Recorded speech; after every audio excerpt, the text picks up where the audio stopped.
Penyanyi cilik Farel Prayoga diangkat menjadi duta kekayaan intelektual usai berhasil hibur para menteri di Istana Negara. Pengumuman pengangkatan Farel Prayoga sebagai duta kekayaan intelektual dibagikan Menteri Hukum dan HAM Yasona Laoly. Lewat akun Instagramnya, Yasona membagikan video Farel yang kembali menyanyikan lagu Ojo Dibandingke dalam sebuah acara di Kementerian Hukum dan HAM.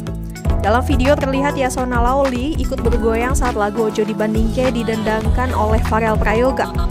Yasona Laoly mengatakan penobatan Farel Prayoga sebagai duta kekayaan intelektual dilakukan pada malam perayaan Hari Dharma Karya Dika Kementerian Hukum dan HAM pada Kamis 18 Agustus 2022.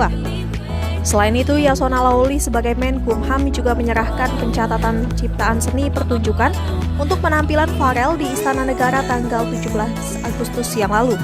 Saat itu, Farel Prayoga menyanyikan lagu Ojo Dibandingke sebagai perlindungan hukum atas tampilannya.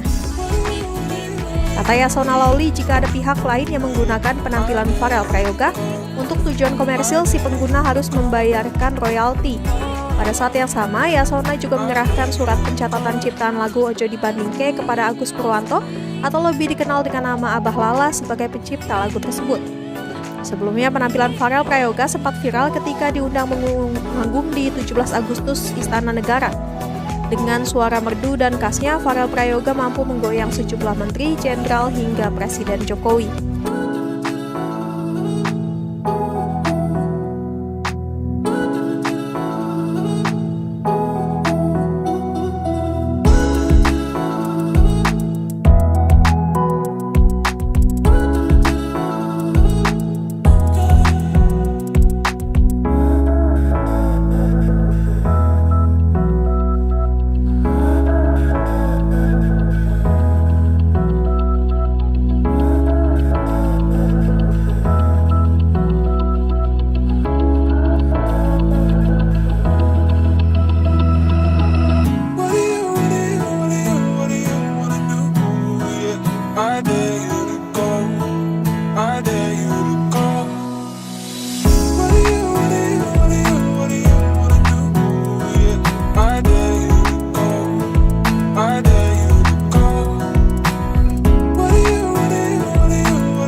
Terima kasih sudah nonton.